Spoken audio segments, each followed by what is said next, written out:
Welcome back to Missing. I am Tim here today with Lance. Lance, how are you today?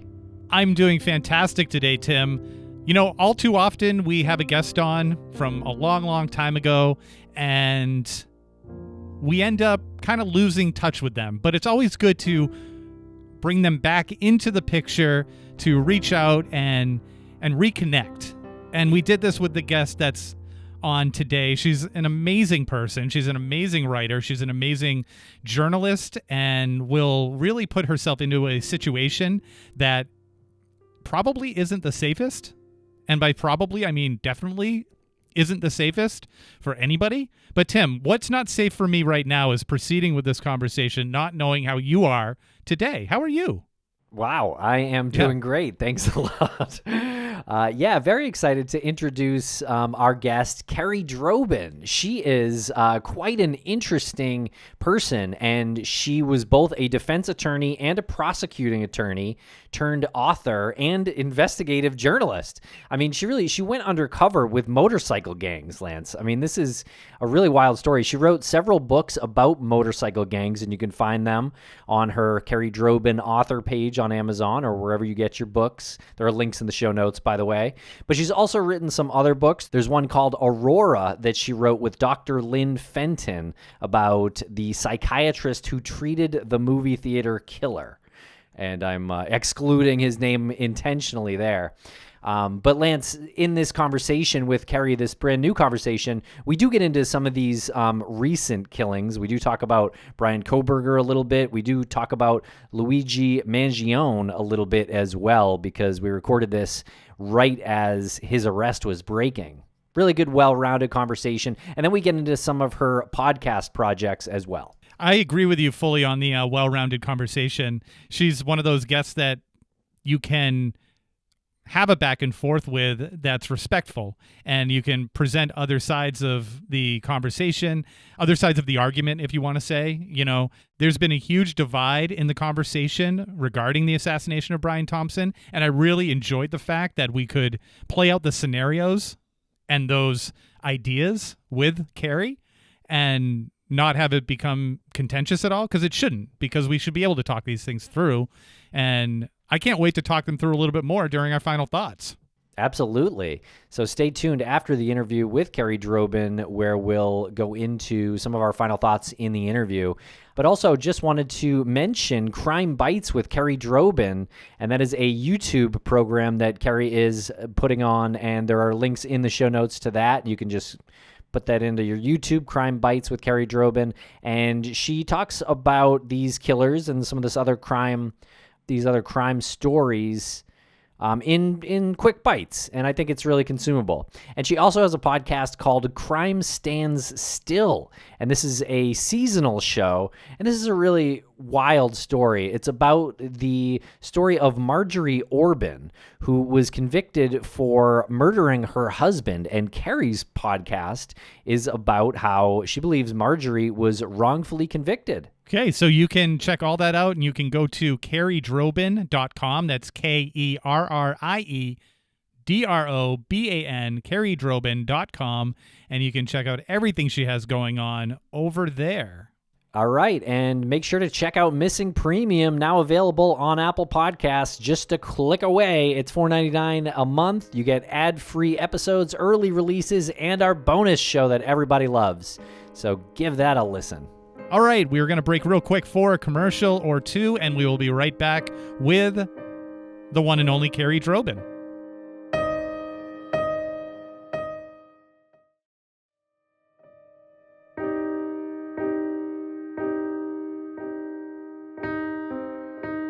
Kerrie Droban, welcome back to the podcast. How are you today? Thank you for having me. I'm doing great. Yeah, it's great to have you back on. We were just talking before we hit record that it's been too long. And in the meantime, you've been so busy and you have a number of things that you're working on. So we have a little bit to catch up on. But before we get to that, can you fill in the listeners, let them know who you are and what you do? Yeah, sure. So I am first and foremost a true crime author. And I've managed to, and I'm also a criminal defense attorney. I've managed to sort of marry those two careers together. I have specialized in the past on outlaw motorcycle gangs.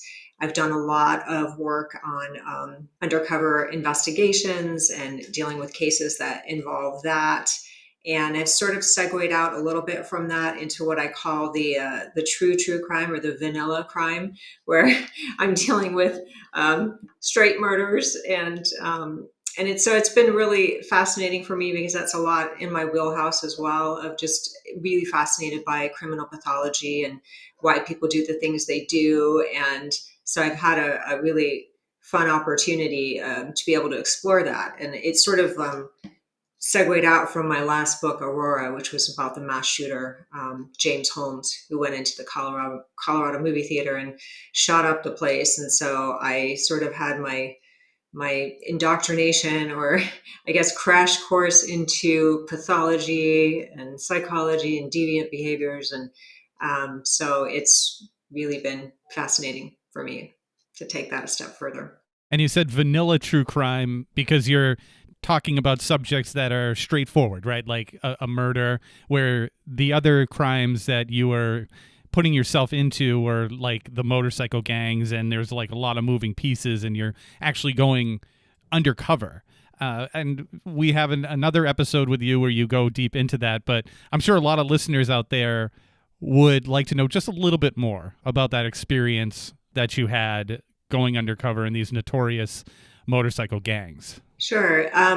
So I started just to give you a brief encapsulation of it, I started my true crime writing career by writing about the first ever infiltration of the Hells Angels in Arizona. And I was approached by the operatives in that undercover case, which was called Operation Black Biscuit. And it was memorialized in my very first book, Running with the Devil. And that was a fascinating case. It was my first ever experience in dealing with undercover infiltrations by the ATF. And it just started a whole odyssey, a whole trajectory of what kinds of books and cases I was going to be working on. That Running with the Devil led to several more undercover investigations with biker gangs. And I've really covered sort of the big five. And then more recently, I think it was out maybe a few months ago, I appeared on a series on A&E called Secrets of the Hells Angels. And I appeared in 4 episodes.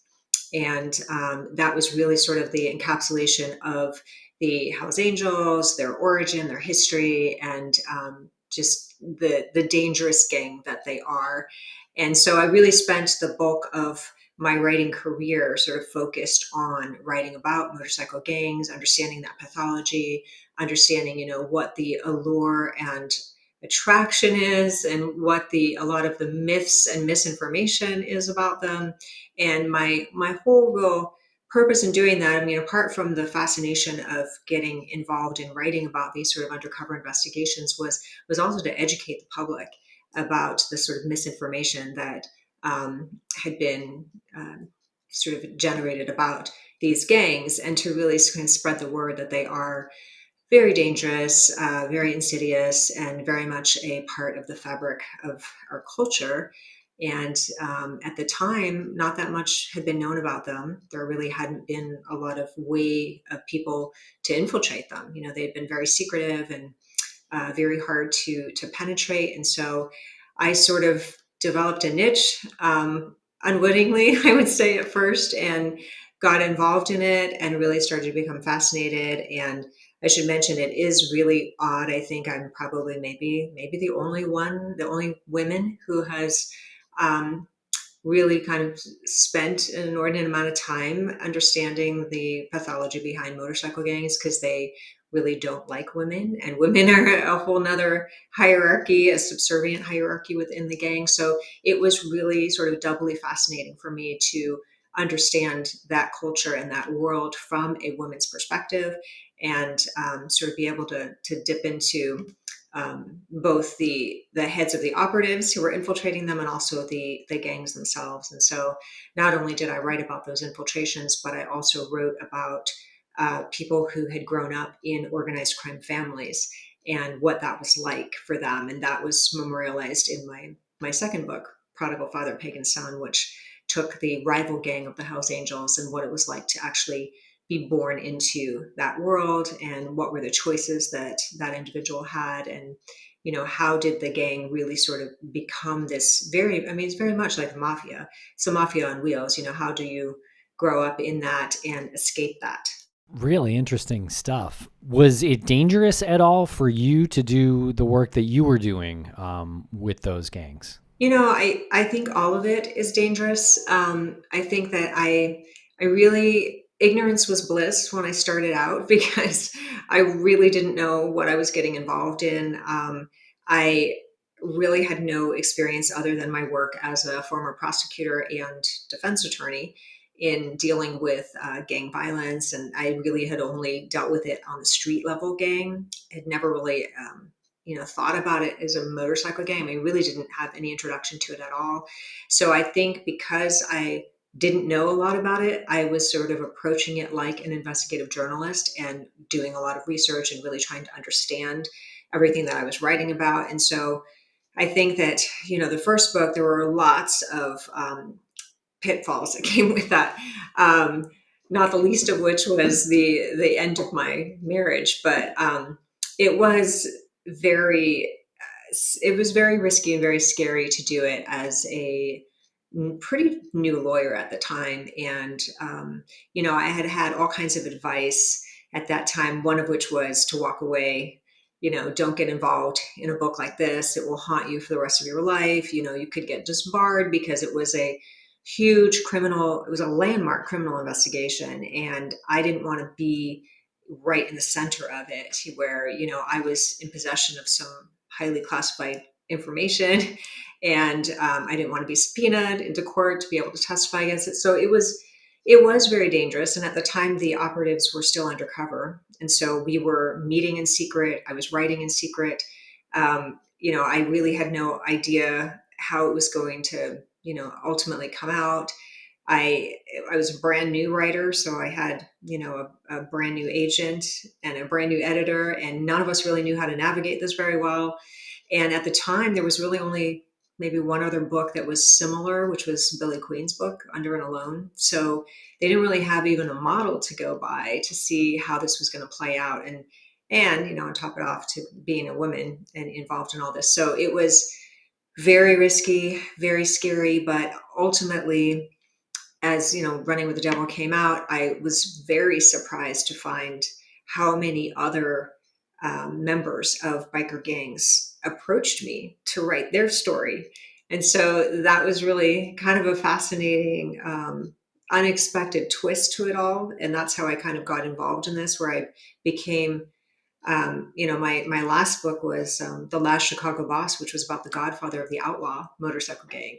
And they just did a movie on it called Bike Riders. So that really memorializes that gang.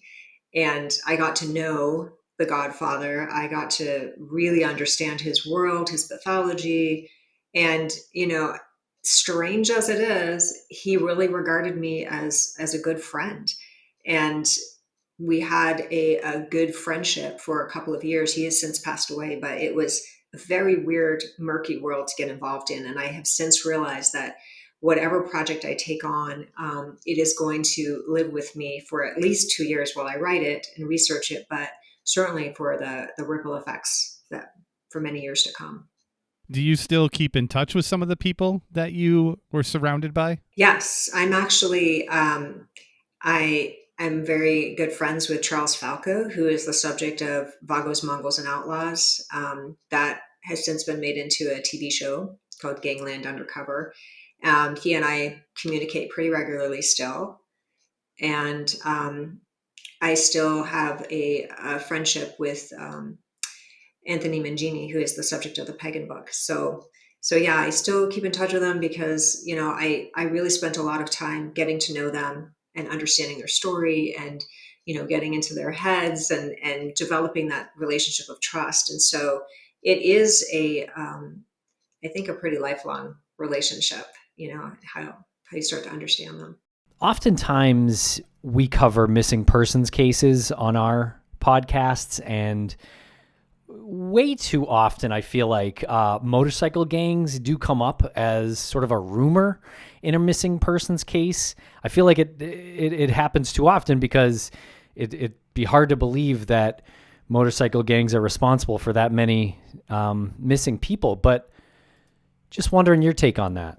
Well, I mean, I think there's two ways to sort of answer that question. I mean, one is there's a sort of sub hierarchy of women that are attracted to these gangs, and many of them have been known to be runaways. They have been maybe abandoned or orphaned in some fashion, and so they're not really on people's radar. And there is a lot of violent crime that is affiliated with these biker gangs, and unfortunately, a lot of them do involve women as the victims of it. And so I think that it's not beyond the pale to think that they might be involved in that. I mean, some is what I have come across in some of my research, which has really been sort of baffling to me, is that a lot of the women have voluntarily gone into these gangster lifestyles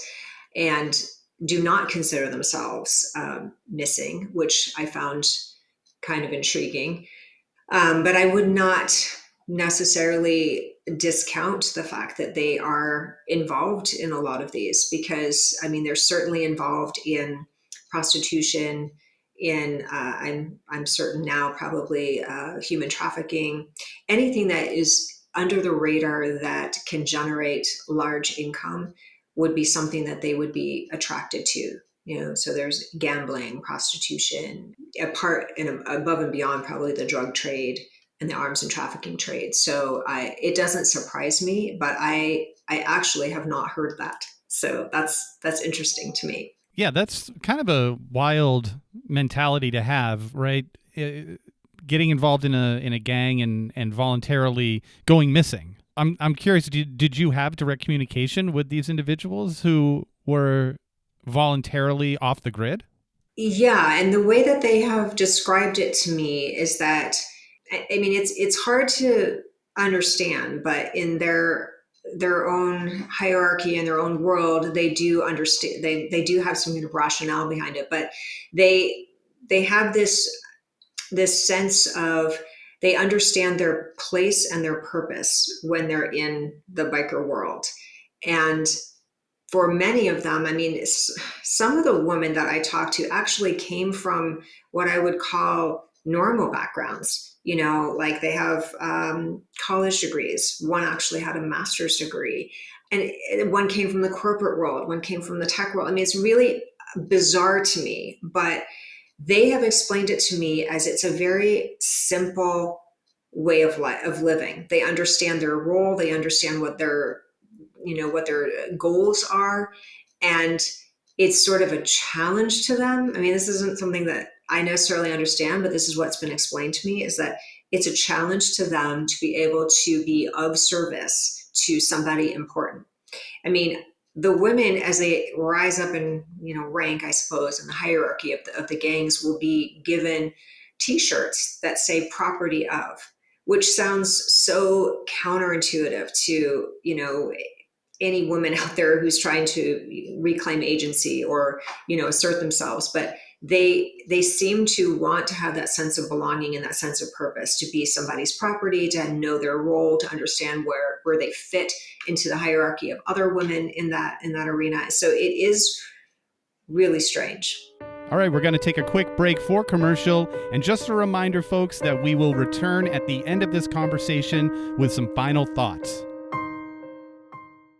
Thanks to our sponsors, and now we're back to the program. All right, so to shift gears a little bit, you've been working on some new stuff. Some of the things that you've been talking about are really timely, and some of it might be intentional, some might not be intentional, but recently we've been hearing a lot of news about this assassination of the healthcare CEO. And that comes with this whole fascination with the individual who perpetrated this assassination, and almost like a Ted Bundy style love affair, like criminal crush, right? What can you tell us about that? Because there was, and there still are, so many people who have this obsession with individuals like Ted Bundy. And right now we're seeing it with this person who committed the assassination. What is it about these people that is attractive?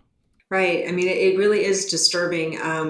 This whole sort of fascination or identification with the sort of the anti-hero, if you can even call them that. I mean, this recent case of the killer. Well, I'm going to say, I know it's allegedly, but I'm going to say it looks pretty clear that he's the killer of the CEO.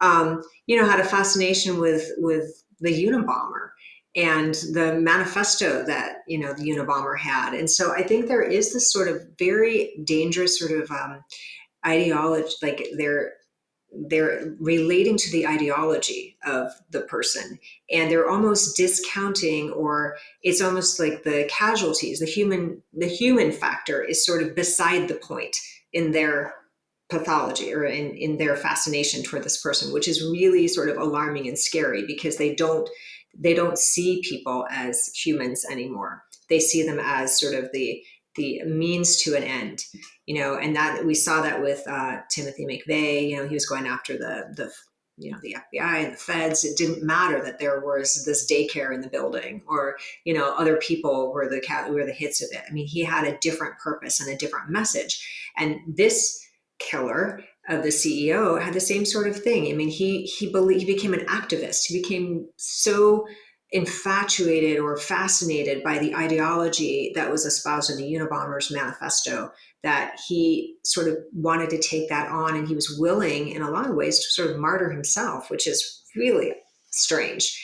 But I mean, and I think the other disturbing part of it is that he doesn't actually, I mean, to your point, like Ted Bundy, doesn't fit that profile that we see as a killer, right? He doesn't have this baggage of mental health history, or a troubled background. I mean, he comes from a wealthy family, Ivy League graduate. I mean, I saw that in the Aurora massacre as well. I mean, this guy was a PhD student in neurosciences. I mean, I think we have to sort of like redefine who we see as killers. I mean, there isn't like one size fits all, and they're not coming from a certain background, and they're not coming from, I don't think we can say like, okay, somebody who grows up in a family with a lot of trauma or domestic violence or mental health issues or whatever is going to grow up and become, the killer. I mean, it's not what's happening. It's really quite the opposite. And I think that's what is so fascinating about all of that. I mean, Kohlberger's another one. I mean, it's like you can't even put them in a category anymore. Yeah, it's a good point, because Kohlberger was a grad student as well. By all accounts, had a bright future in that field potentially. Yeah. Such a strange situation there. Yeah. And I have seen and watched some of your videos on Crime Bites with Kerrie Droban, and it is on YouTube. And you have been speaking about Kohlberger a little bit. Can you tell us a little bit about this project? Yeah. So I started Crime Bites because I began to realize that, I have sort of a unique background and a unique perspective, I think. I mean, I don't really see a lot of defense attorneys, for example, getting out there and talking about the pathology behind some of these cases. And I think in a lot of respects, I know it's a little bit contradictory or conflicting, because in a lot of sense, I know I find this even for myself, where if I'm, it's almost as if I'm becoming an imposter prosecutor on the way, because I'm analyzing it from this sense of like, I don't believe in rehabilitation or giving excuses or finding all of these, quote unquote, mitigating factors that seem to be the playbook of a lot of defense attorneys. I know I'm gonna get a lot of hate from this, but I felt like I really had a unique perspective, because not only do I understand the pathology, because that's, I was a capital defense lawyer myself. So I come from that whole background of like, okay, if I was assigned to represent somebody like Kohlberger, for instance, what would I be arguing? I would be arguing all of the standard things like, doesn't deserve the death penalty. There's got to be something in mitigating in his background. Let's look at mental health. Let's put him through all the evaluations. Let's find out what's going on with this guy. Right. And I think over the years, I started to really question that and become sort of jaded because I didn't like that excuse. And I know that, defense attorneys all day long will say mitigation is not an excuse. It's just an explanation. It's a way of saying, this is maybe why this person deserves leniency. And so what was happening to me was I thought, well, there are a lot of cases where I don't actually believe the person deserves leniency. I'm not a bleeding heart. I think we need to really drill down to what is really happening here, and is it happening on a larger scale? Like, is this more of a, it's not a case by case thing, but I mean, it seems like there's an inordinate amount of cases now where the killer is not fitting this neat little profile, and I think it's because and so part of the reason I wanted to do Crime Bites was to educate, because I do think there's an interesting split in true crime. I mean, I think that there's a piece of it that has to be entertaining, but there's also a piece of it that has to be informative. And so I always felt like true crime has to have a message behind it. There has to be something that I want to say about this particular case, not just sensationalize it, and not let the victims be a footnote in every story, because there's a lot of focus, on the killers and on the bizarreness of their killings and why they deserve, so it's a conversation that people are having, and I wanted to sort of get in on that conversation and offer my perspective as a former capital lawyer, as a defense attorney, and a former prosecutor, by the way. So I mean, I have both angles, and I write true crime, and I have written extensively about criminal pathology, and so I felt like it was time to just call a spade sometimes, and not give the party line. And so I have focused a lot. I mean, some of my Crime Bites are focused on mass shootings and on, whether parents should be blamed for the mass shooter, and I've spent a lot of time on teen violence, because I feel like there again is another, space where people just are not understanding this very well. It's not enough to say that just because somebody is 14 or 15 years old, they don't deserve to be tried as an adult. So I wanted to be that other voice. Now, Nancy Grace, who I'll bring up here, takes the hard line on the prosecution, but almost to the point where it's not, in my opinion, it's not objective enough, right? It's very black and white. And so I really wanted to present a picture that is not so black and white, but that is more gray. And I think that my background gives me that unique position to do that. So I saw an opportunity and thought, you know what, I'm just going to try it. I'm going to try to do it in small bite-sized pieces because the topic is so grim, and I don't want to get bogged down in the facts and sensationalize the case. I really wanted to focus more on like, what is one idea that I could maybe talk about in greater detail. And by doing this, you said that you're trying to educate the public, and it's a great way to educate the public. But I'm wondering if there's any other thoughts on how to continue to make some sort of change in various ways, like the definition of what a serial killer is, or the definition of psychotic, or one of the many things that we talk about that just kind of becomes almost like a throwaway word because it's just used so much and the meaning's lost. Is there anything else that you can, provide that, or any thoughts on how to continue the education? Yeah, I mean, I think that's a really good point, and I have sort of broken that down a little bit. Like one of my episodes, I talk about women, particularly women. I don't know that I've seen it in men, but have latched on to a lot of these killers. So it's this sort of idea of a criminal romance. What is it about the pathology of some of these women on the outside that have befriended these killers, that have become fans of them, that write to them? I mean, what is that pathology? And to your point, I've just written another book called The Devil's Playground, which is a guide to exactly what you're talking about. Like, what is psychopathy. How do you recognize it? How do we spot it? How do we stop it if we can stop it? And if we can't stop it, then what's the next step? Is it protection? And, like, maybe there's no way to prevent it, because I believe that you're born that way with, being a psychopath. And so that's a whole nother, conversation. Are killers born or made? I know there's a lot of conversation around that.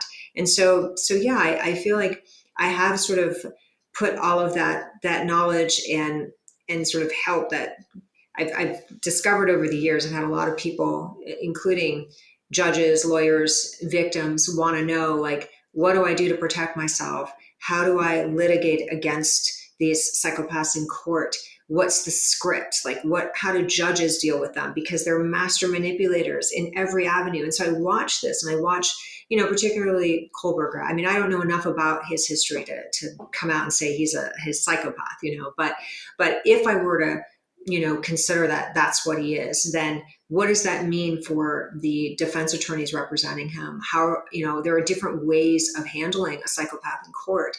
There are different ways a judge needs to handle a psychopath in court, to combat some of that manipulation. And so I just wrote a book. It's not published yet, but it's in the infancy stages of what does that look like? How do you identify who they are? How are they different from narcissists, for example? How do you defend against that? How do you protect yourself? How do you not become a victim of that? And so there's sort of like it's like a playbook for survivors of that, to understand more about that psychopathy. Because, when you look back on cases, you can see, like, Ted Bundy, which is why I spent a lot of time with Ted Bundy. It's a 30-year anniversary of him. I mean, these guys are not shy about telling you who they are. It's just that nobody really wants to believe that the devil exists, and so that's part of what I really feel like I can bring to the table and sort of educate people about. Oh, good. I have a question about Kohlberger and now this Luigi fellow who was likely the shooter of the CEO of United Healthcare. But one thing I find very strange is all the public rhetoric online about how Kohlberger it wasn't the killer at all. And now I see people on Twitter talking about how this Luigi fellow was a patsy, just like other assassins that I don't agree were patsies at all. What is that? I know that's sort of the public reaction to this stuff, but I'm wondering if what you had just said had something to do with it, where it's almost too hard to believe that these people do these things. Yeah, it's really sort of almost a disturbing offshoot of this, because we have so much accessibility now to the crimes themselves. I mean, we can, the deluge of, what happened, what are the possible theories. I mean, it makes it, first of all, really difficult to try a case without trying it in the court of public opinion. I mean, that's definitely challenging for people to get a fair trial. But I think what's happening a lot is people are being able to weigh in. It's almost it's entertaining for them in a very sort of grim way. It's equivalent. I would argue it's equivalent in a lot of ways to watching a horror movie, where you can be in the audience and you watch it from the comfort of the audience, and that nothing bad's going to happen to you, because you're just weighing in, you're offering your opinion, and it's so easy to give an opinion on things, and it's so easy we're a culture now of headlines and subtitles, where nobody really drills deeper into something. So it's very easy for people to offer an opinion that they're either parroting from something that they're seeing on the news, or they're not really thinking about it. We're not really critical thinkers anymore to really drill down and say, okay, what are we really saying here? Like, why are people not only identifying with the CEO killer, Mangione, I think, sounds like a lasagna or something. But anyway, it's like, why are people not only identifying with it, but they're cheering him? Like, he's become sort of this poster child for vigilantism and, in all of the things that are wrong with the healthcare system. And people are forgetting that there is a victim here. There's a human being here who had a life, and, like, just happen to be the CEO of this corporation, but it's like they're going after these figureheads to make an example or a statement. And so I think what's happening from the public arena is that people are becoming desensitized to the violence of that. And that's really terrifying. And I think that's something that really we need to kind of sit back and take a moment to say, all right, what is that saying about us as a society, that we can be so desensitized to this horror? I mean, this guy murdered him in broad daylight with a ton of witnesses, with no regard whatsoever, and shot him from the back. So I mean, it's like you take all of those layers and then you compound it with people that are just not really seeing. Not only are they not seeing Mangione for who he actually is, but they're also not seeing the victim. And so I think that's what's happening when you come from that perspective of like, this is just people sitting in their living room with their popcorn and saying, this is what I think happened. I mean, this is not a movie. This is not like but people are treating it that way. And I think that's really scary and dangerous. I mean, and it's very similar to the Kohlberger case too, where people are weighing in. And why is that case so fascinating? Because again, I think you have these four beautiful victims who, in a lot of ways people can identify with, because it's just like dumb luck that they're not in that same situation, but they can weigh in on it. And it would be too horrifying to accept that somebody like Kohlberger exists, that could be on our college campuses, that could be like disguised, if you will, as a smart, grad student right next to us in our same class. I think that would be too horrible to process, and people don't want to go there. And that's why we're getting this sort of like, oh, I'm going to armchair this. It's like, it's really disturbing on a lot of levels. And I think it's really speaking to a larger problem, I think. Yeah, well said. Well said. And I just have a quick point about this concept of a patsy. And I hadn't known that people were claiming that Mangione, I think that's how it's pronounced, that he's a patsy. And that word, I was curious. I just looked up the definition of the word. People aren't even using that word correctly. The definition is somebody who's likely to be taken advantage of, especially by being cheated or blamed for someone who's easily taken advantage of.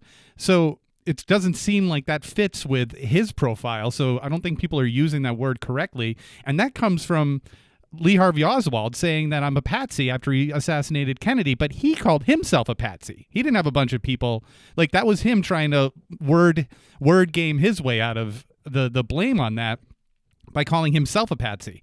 And as far as I know, this Mangione didn't do that to himself. That's other people saying he's a patsy for this. So just an observation there, because you were talking about like trying to nail down the definitions of these things, but also the assassination itself. And I want to hear what you think about this. You mentioned that the CEO is a victim. He has a family. He just happened to be the CEO, but and it's also a very dangerous situation in our society that people are cheering his assassination because of the industry he works in has systematically ignored so many people and allowed people to die. So I just hear that conversation, that side of it too, where people are saying, okay, so this guy is a CEO of an organization that systematically lets people who can't pay their medical bills like die, who can't get the treatment that they need. So it's like an eye for an eye type of thing. What's your thoughts on that? Right. I know. That's what makes it such a weirdly timely and disturbing situation, because, I think that's what's drawing a lot of people into this conversation, is that there have been a number of people that have been, quote unquote, abused by the system, right? Abused by healthcare, not able to get the help that they need, being cut out. But I mean, it's very interesting to me that the person who has become this poster child for this came from an affluent family, came from the ability really to pay for anything that he wanted to pay for. He was privileged. He was one of those people that I think the the people he's trying to be an activist for are rallying around him for. So it's very ironic. The whole situation is a little bit weird. But yeah, I mean, I think at the end of the day, I think there are far more effective ways of getting that point across than going off and assassinating the CEO. And I think that's what is getting lost in translation here. I mean, this is one guy who basically says in his 3-page note to police that it had to be done. He had no choice. I mean, this was a pariah. You had to get rid of him. And, and so I think that it sort of begs the question, why is violence the go-to, right? What other things were tried? And we don't know what that is. And so if violence is the answer or the solution to the problem, then we can see that sort of the domino effect. And I think that's what the law enforcement is concerned with, and other heads of organizations that people might have beefs against. I mean, not necessarily the healthcare industry. It could be anything. I mean, it could be the car industry. It could be the movie industry. I mean, anybody's on the chopping block for that. It just depends on, who's mad on what day. And I think that's the really scary part, is that the violence is the go-to now. It's not the last resort. It shouldn't be any resort, but that's what people are going to. And so I think it sort of breeds this, well, I mean, he is a domestic terrorist in a sense. I mean, he's breeding this sort of fear among people, right? I mean, nobody knows who's going to be next. I mean, heads of companies now are securing bodyguards and other security measures because they don't, they feel like a moving target here. So I think that's really scary. And that is what terrorism is. And I think that, there's really no other way to sugarcoat it, that he's a domestic terrorist. All right, we're going to take a quick break for commercial. And just a reminder, folks, that we will return at the end of this conversation with some final thoughts. Thanks to our sponsors. And now we're back to the program. Okay, so I got another point here, and I'm just being devil's advocate. I'm not condoning anything. I'm just getting really into this conversation because there are so many different points of views. When you say violence isn't the solution to this healthcare industry problem, there are many other options.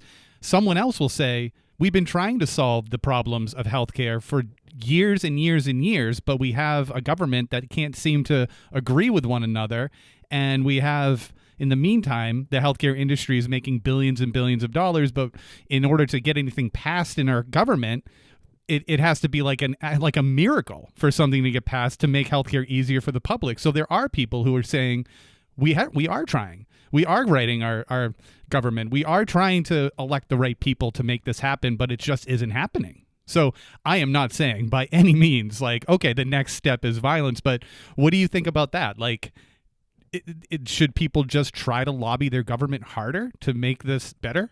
Can I just chime in for a second here? I just wanted to mention that in the Goodreads review that Luigi Mangione wrote on the Unabomber's manifesto, he writes specifically, when all other forms of communication fail, violence is necessary to survive.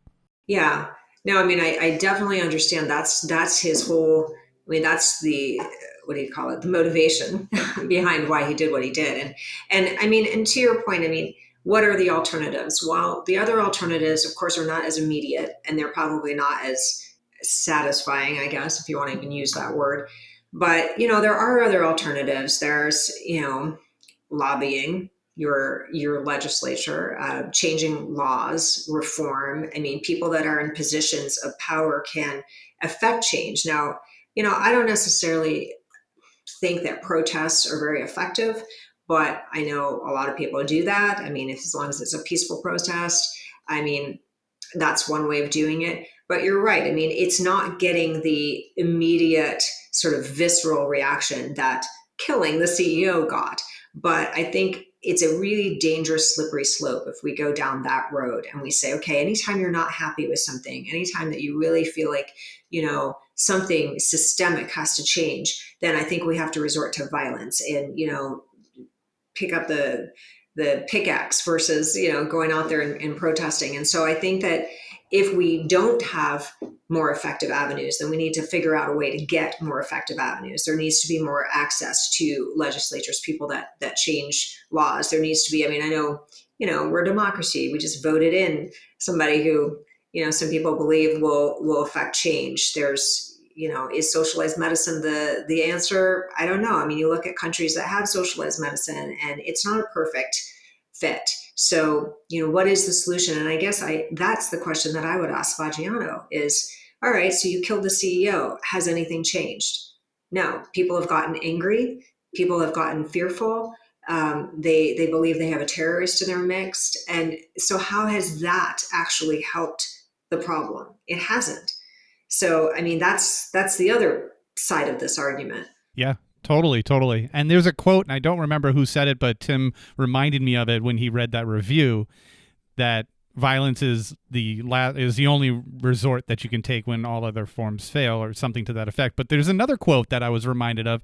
I don't remember who said it, and I probably am going to get it wrong, but it's something along the lines of violence is the last resort of the incompetent, which I think is really apropos. Like, if you can't think of the better thing to do, you're not competent enough to have the energy to do that, then violence is your last resort. So I think that's a fitting quote as well for this conversation. Yeah, I think that would probably be more appropriate. I mean, like, incompetent.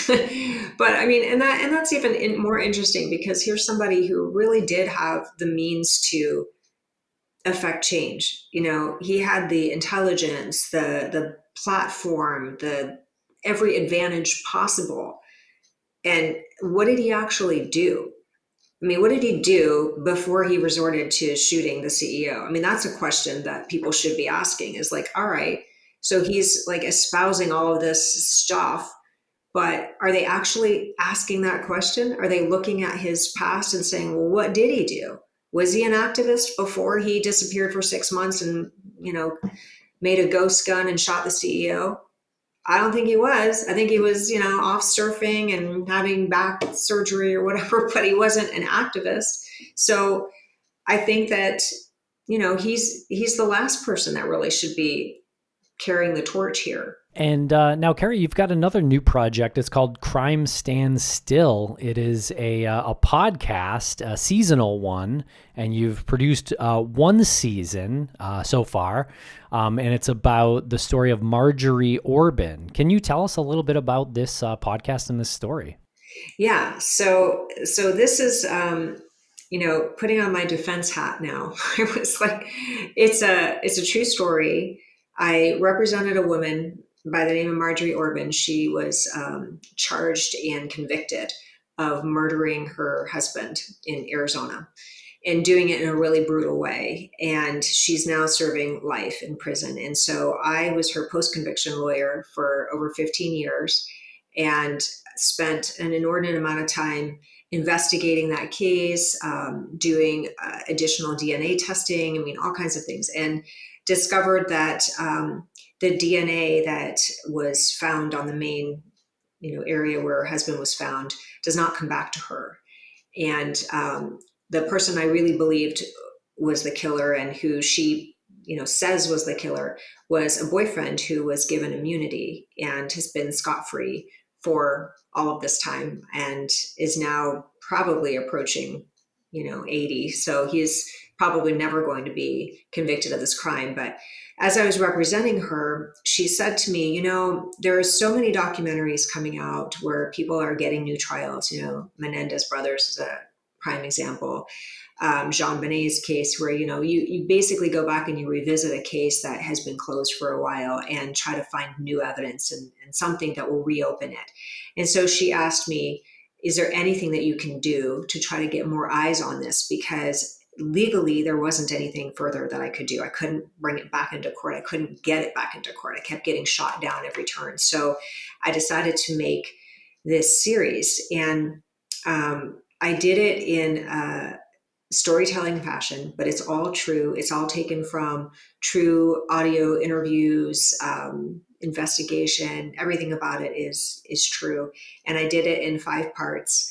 And I did it sort of as a dramatic version of it. So it's sort of like my version of the documentary.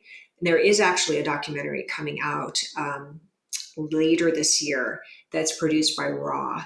that is her story. But I thought this is one way that I can maybe cast doubt on her case, bring it to a larger audience, and have people really revisit what happened in the case. And basically, my motto was what the jury didn't hear.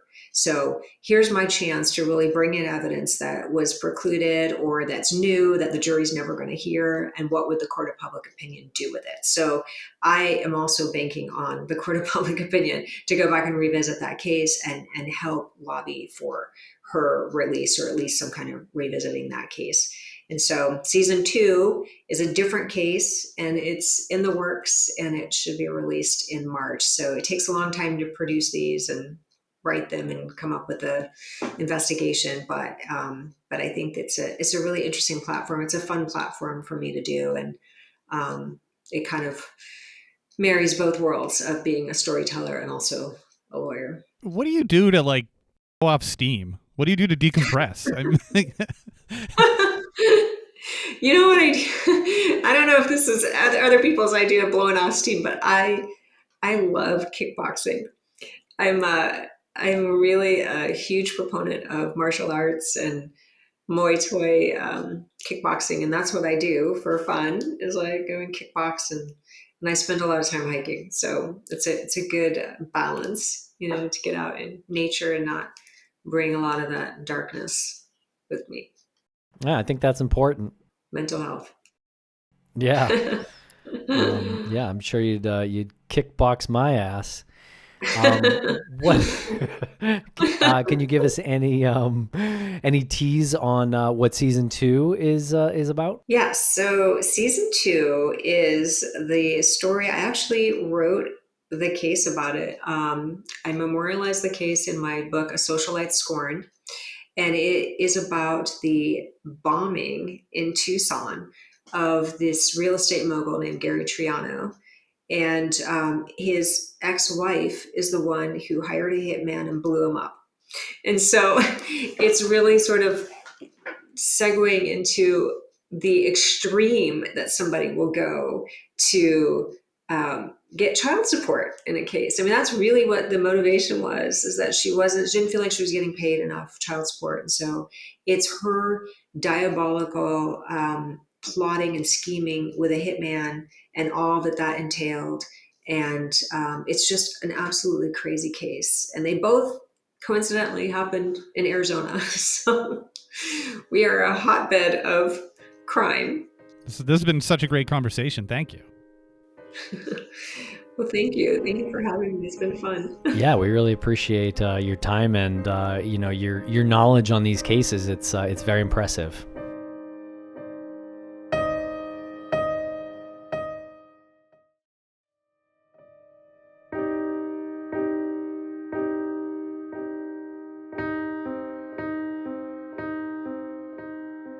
All right, and we're back here for final thoughts after the interview with Kerrie Droban. I think it's the third time we've interviewed her now, Lance. Once was about Aurora, once was about the motorcycle gangs, and then here this episode today. But this one was really kind of, we bounced around a little bit, but it was really nice how we sort of touched on several different things, including, really current events with Luigi Mangione. Right. It's always really refreshing to be in a conversation that is not specifically directed at one particular topic. And we just sort of let the conversation direct us.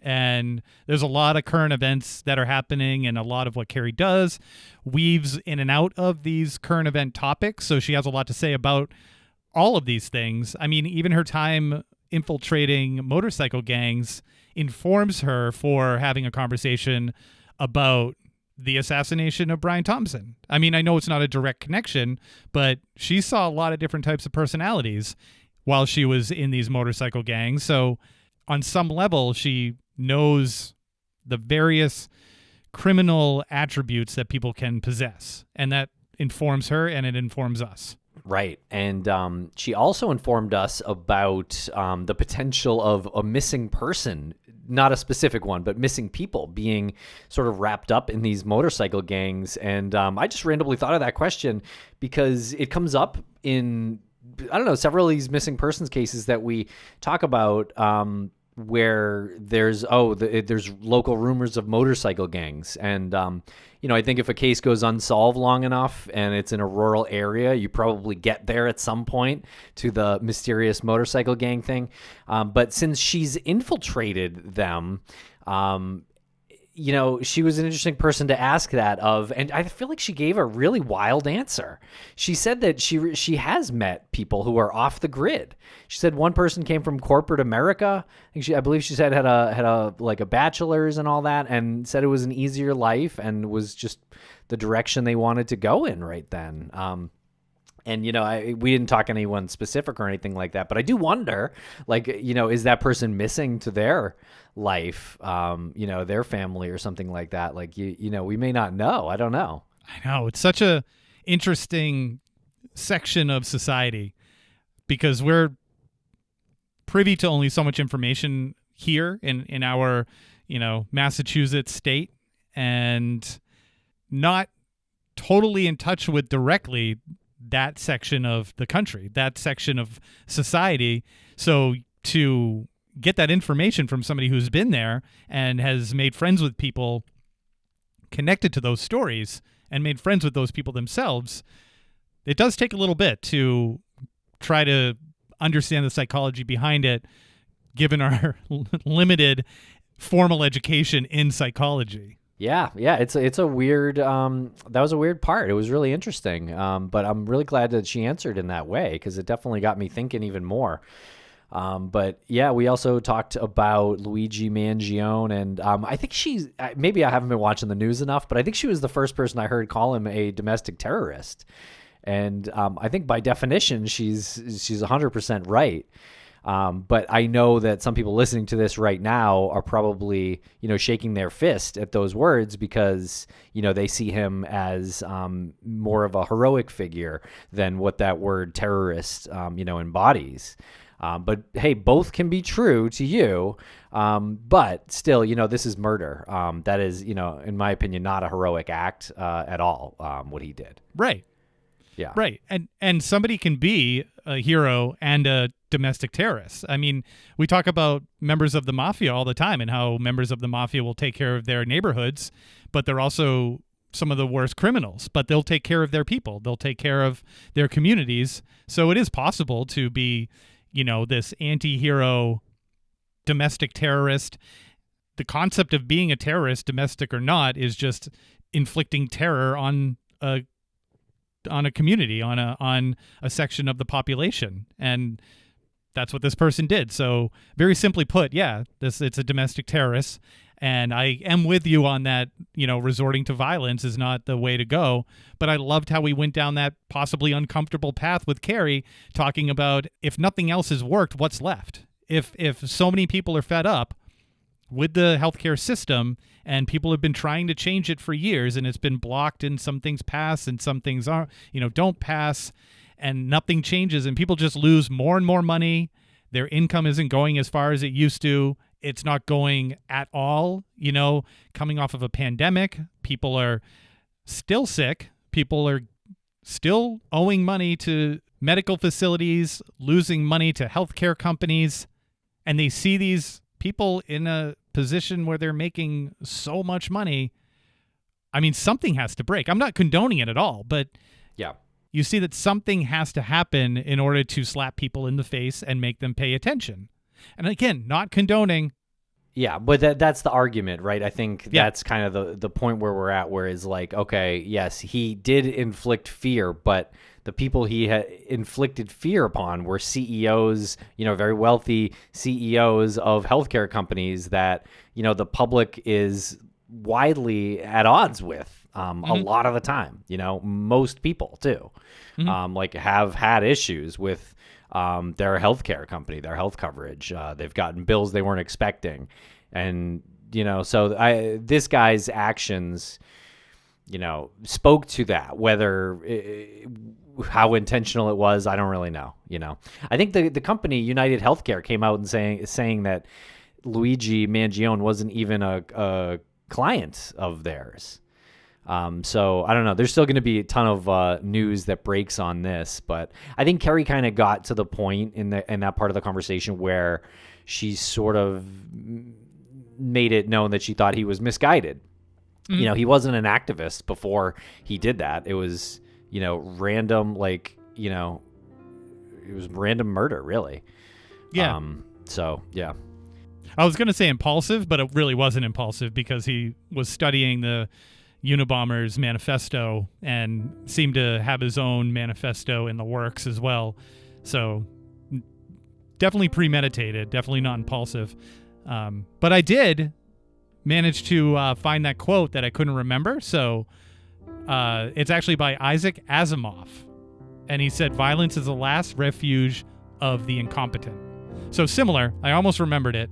So it's like the last resort of the incompetent. But I like that.